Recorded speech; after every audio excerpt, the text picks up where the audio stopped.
Hello, ladies and gentlemen. Welcome to another beautiful episode of Uncensored, where you know how it is here now. We give you raw, the facts. We don't add filter. We talk about life and relationship and everything in general, and we give you raw like that. Today, we're actually going to be talking about a very interesting topic. Like, this thing is actually rampant. People do it, and to some people, it's actually a deal breaker. So, on today's topic, it is if cheating is really a deal breaker. It's actually a deal breaker to some people. Like, once you cheat on them, the relationship or the marriage is over. That's it. So on today's topic, I have somebody, a very interesting person actually, and he's actually here to discuss the topic with me. Hi. Hi. So yeah. Thank you for welcoming me to your show. I really appreciate that. You're so welcome. You're welcome. So apart from me welcoming you, the audience also wants to meet you. So tell us who you are. Okay. My name is Toju Okay. Nanu. I'm an architect by profession, and That's nice. I'm also a fish farmer on the side. Fish farmer. Actually, I have a friend who's a fish farmer too. Wow, that's nice. Like, no, sorry. What made you go into fish farming? Why being an architect and being a fish farmer at the same time? Like, I don't see any similarities there. Yes, there's no similarity. The only similarity there is that I'm an entrepreneurial person. I love working with my hands. So I do practically anything that involves me working with my hands. So does fish farming involve working with your hands? Oh, definitely. Going into the tank, scrubbing, taking care of the fishes, preparing them, there are lots of things that comes to play also. Oh, okay. I actually don't know anything about fish farming. So even architecture, I don't know anything. I'm a presenter, so okay. I'm always saying it. I love my job. So today we're actually going to be discussing about if cheating is really a deal breaker. Like I said before, to some people, it is a deal breaker. To me, it is a deal breaker. Once you cheat, it has ended. I'm not married yet, do what? Once you cheat, it's bye-bye. Why to some people is actually just, if you cheat, Jare, I'm still his babe, I'm still a guy, anything that happens. So I know you are actually anxious for us to discuss about it, but we'll go on this short break, and when we get back, we'll be going into the topic proper. We'll be right back.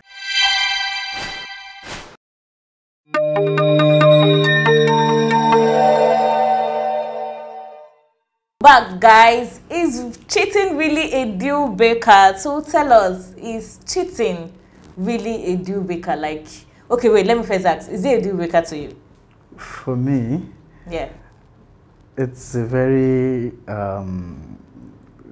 complicated topic to just identify it as either a deal breaker or not a deal breaker.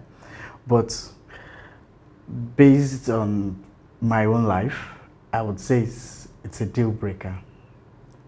It's a deal breaker in the sense that people come into relationship with different opinion and expectation. So if you went into your relationship with a very high expectation, definitely cheating will be a deal breaker. Okay, wait, what do you mean high expectation? Like, okay, this guy should be honest, this guy should be should just be with me alone. This guy should always call me 24/7. That's just, I'm just adding it to. For me, a relationship is a personal thing. Although it involves two people, it's still a personal thing in the sense that you decide what you want. Okay. You decide what you want. So it's a personal thing. It's a personal decision you are making. That, okay, I want this, I expect this from you, I. Okay. You understand? And once you are with someone who doesn't meet those expectations, there's the tendency for things to go really, really bad. And that's why I don't advise people to go into a relationship with high expectations. It makes things very difficult down the road. Okay. So I go into a relationship now with low expectations. Let me put it that way. Yeah. I go into a relationship with a low expectation, and then my partner cheats. So it's just like, so expectation really is what matters if cheating is a deal breaker or not? Yes. For me, I think that's really the core factor on what determines, you know, if you have high expectation for somebody or something, and whoever breaks that expectation, the higher you place them, the greater the fall. Let me put it that way. You understand? Okay. So if it's something you were anticipating, you kind of know how to handle the situation because you've been preparing yourself for that mentally. But if it's something you never planned for, you placed your spouse or your partner, whoever, at a very high, you know, pedestal, when they fall, many things will get broken. Yeah. So. Okay, so I actually took something from your word when you said you prepare mentally for it, like, Yes. because you place. What if you don't really place the person in a high expectation and it happens? Like, what if you are just there, like, if this thing wants to happen, let it happen. If it doesn't want to happen, so be it. So what? Like, do we have to prepare? Okay, let me just put it this way. Do we have to prepare mentally for cheating? Yes, it's a very, very important aspect in starting any relationship. You have to prepare for it. Like I said, relationship in a way could be defined as a personal experience. So you have to properly prepare for that part. It's like you are buying a brand new car and you are expecting that car not to go bad. Even the people that are selling the car to you are telling you, we will give you warranty, because they know the car can actually go bad. So we don't pray for it, we don't want it, we don't plan for it, but if it happens, you have to be ready. You say, okay, your car breaks down, you don't just lock the car and walk away. It's either you call a mechanic or you call the dealer or you call somebody. If you don't have an idea what to do, there's that tendency to just lock the car and walk away and think that's all. You know, so you have to prepare. It's very, very important. And most people who go to relationships and marriage, they don't do that preparation. Okay, so what if I prepare now? Okay, let me say boy meets girl. Yeah. I'm trying to give an instance. Boy meets girl, they fell in love, they started dating. So why dating, Sha? One of them cheated. Yeah. So the other person is not like, okay, let me say the other person prepared mentally for it. Yeah. So when it happened, or let me say the girl cheated. Okay. So the guy prepared mentally for it. So when it happened, the guy was not like, oh, it has happened, it's happened. And then the girl is not like, you didn't even say it, you didn't even argue about this thing, you didn't even fight, what's happening? Yes. You know, this kind of thing. Does it seem like that kind of scenario, would I say, is normal? Because some girls feel like, oh, this guy never really loved you. Like, I cheated, he didn't even say anything. He didn't even bother. Like, what? All this, what's happening? And it's because he prepared for it. The truth of the matter is that it's painful. There is no level of preparation you can prepare for the pain you experience when you are being betrayed or when somebody cheats on you. No matter the mental preparation you plan, it still hurts, and it hurts deeply. When I say you should prepare for it, I'm trying to say just like control how much it will hurt you. Okay. You understand? So the pain is going to be there. There's no two way about it. Now, should it be a deal breaker? I think that's the question. Or it shouldn't be a deal breaker. It depends on the individual. For me, like I said earlier on, it's a deal breaker. I definitely will not continue in that kind of relationship. In fact, I view it as toxic, because you can choose to love somebody, you can choose to respect somebody, but you cannot choose to trust somebody. It's not something you can consciously do. You can't say, okay, I choose to trust you. There will still be a part of your mind that will tell you are just saying mere words. You know deep down that you can't trust this person with this amount of money. You understand? Or this kind of responsibility, or whatever the case may be. You understand? So trust is something that is damaged by cheating, and you really can't, it's difficult to ever regain that trust back. So why go in a relationship where you don't trust the person? each time she says she's going out or is going out, you are like, or is he going to meet with another lady? Someone. You understand? So why go through that mental stress? So just end it there and move on. That's for me. For someone else, maybe something else. So. Okay, but what if, I've actually seen someone that, like, a relationship that the guy cheated and they got back together. The girl forgave him, then they got back together and they are still cool. Yeah. So do you now want to say a relationship like that, there's actually no trust there? Because... But based on research and experiences, it's been found out that people who have affairs at one point in their relationship and choose to continue that relationship tends to be stronger. It tends to be better. Okay. You understand? Because it's like a wake-up call. People who are not aware of the responsibility they carried in that relationship become aware and like, dude, this happened. Excuse me. I have to make sure it doesn't happen again. You understand? And everybody sit up. Let me put it that way. Yeah. So, but what if it happens again? There's nothing you can do about that. You can choose to keep forgiving that person over and over. Yeah. But you see, sometimes as human beings, we have desires, and that desire really makes us not to think rationally. Do you understand? Because you are like, this guy, imagine a guy cheats, and you are like, what he did is very bad, but this guy is your source of income. In fact, all your younger ones is the one paying their school fees. So, even though you know you have to leave that kind of relationship, because you desire to have some other needs met, some people may choose to stay. But it still does not break down the fact, it still does not deny the fact that that trust is broken. And that relationship can never be the same. Yeah, that's actually true. There's actually so much to talk about, but don't worry, we're still here. We'll still be giving you guys the raw gist without filter. Let's go on this short break. We'll be right back.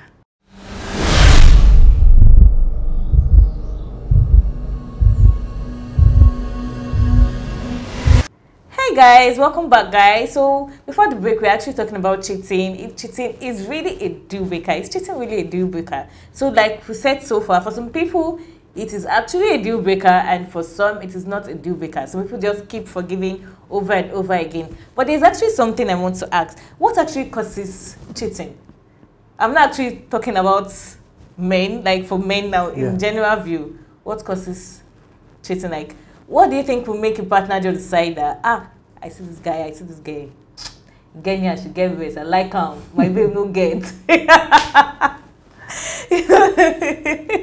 I know that kind of way too, like, this guy is tall, see broad chest, everything.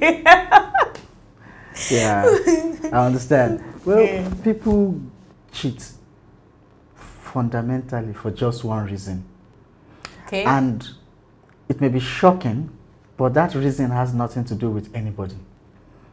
It has nothing to do with your spouse or your partner, and it has nothing to do with even the person you are cheating with. Okay. It's basically just human desire. They want to cheat. They can make up excuses and reasons why they did it.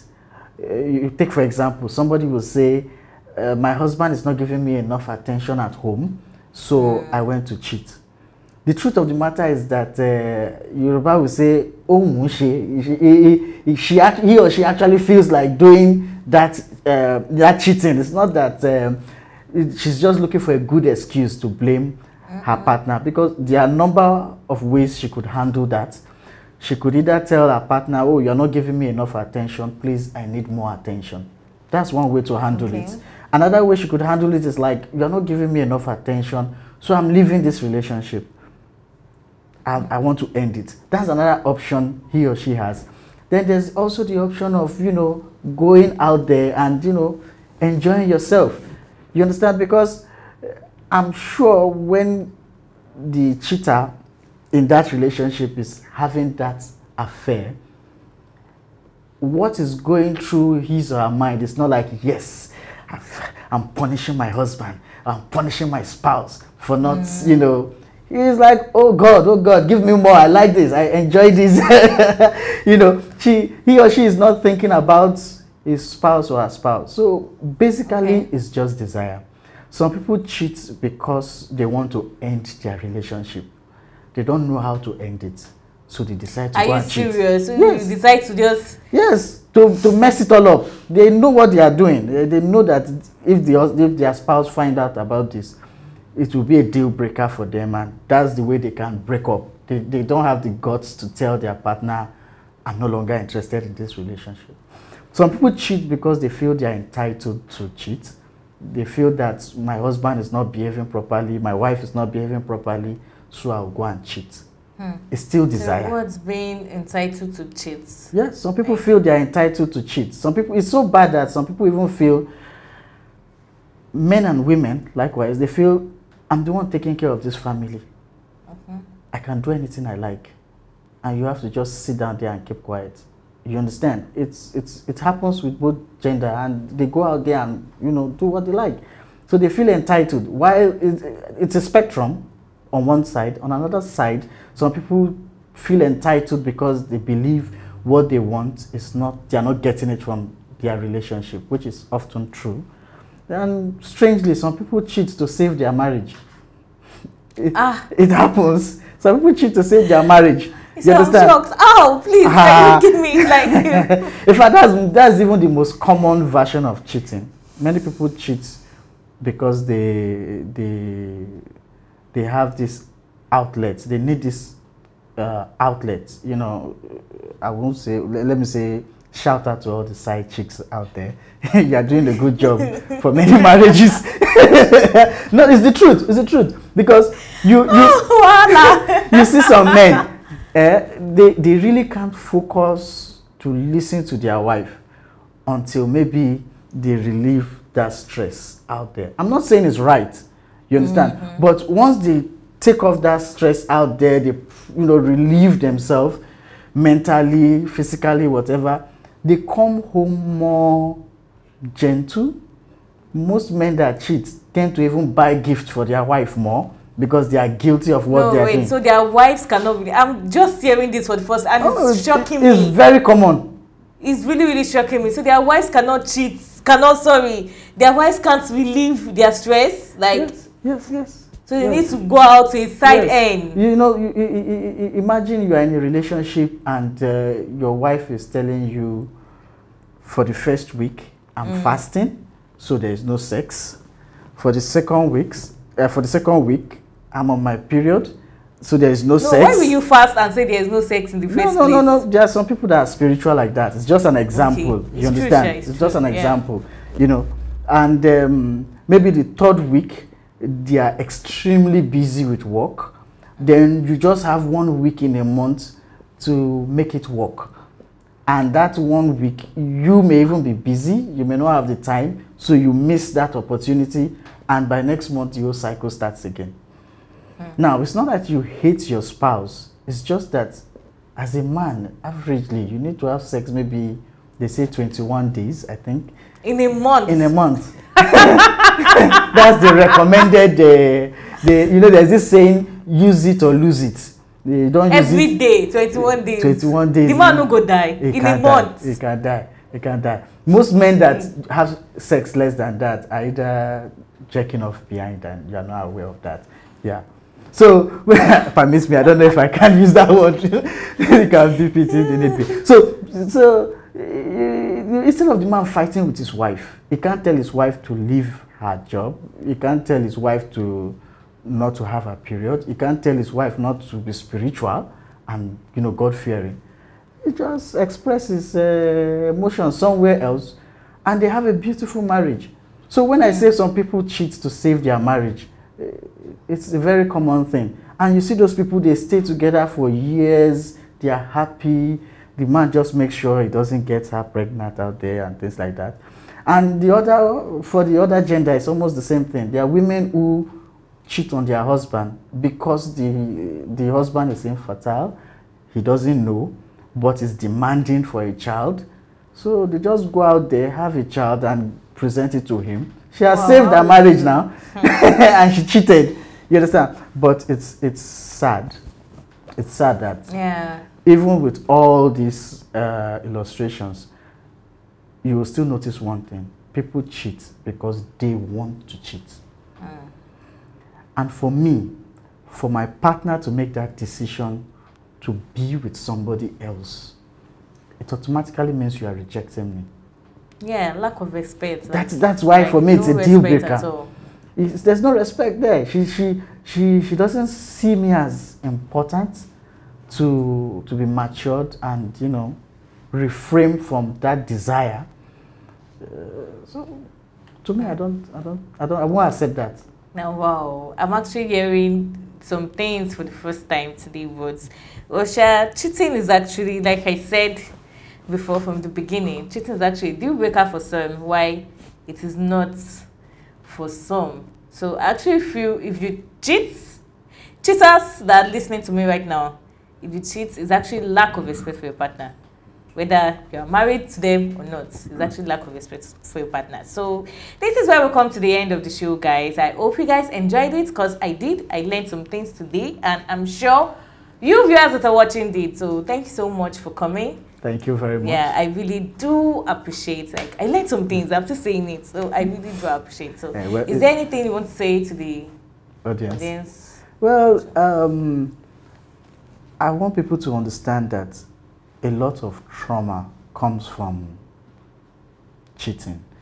Once you leave your spouse and you are hooking up with somebody, it's beyond you. It's beyond your desire. You have to understand that you are destroying a lot of things. You are destroying a life, a relationship, and usually, most times, you will enjoy that affair. In fact, most cheaters do not feel remorse for doing what they did. They only feel remorse for the pain they cause. But I would advise people to avoid it. It's not a good thing. Irrespective of what you feel your partner would do. It's not a good thing. Okay, you guys have heard, it's not a good thing, so avoid it. Thank you so much for coming. Thank you very much. I really do appreciate it. You're welcome. And we've come to the end of the show, guys. For more videos like this, do tap on the subscribe button below the screen and follow us on all our social media platforms. This is Uncensored. Before I go, let me just show this question. Between man and woman, or male and female, which is the most? That's a very funny question, because in our society here now, most men are cheating with a woman. So if 20 men are cheating, they are definitely cheating with 20 women. So I don't believe there's a difference. Men and women cheat at the same rate. Men just tend to get caught or brag about it more. Women tend to be very secretive about their activity. But there's always a woman in that environment. So that's true, Sha. That's true, Sha. See you guys next week. I'm signing out right now. Bye.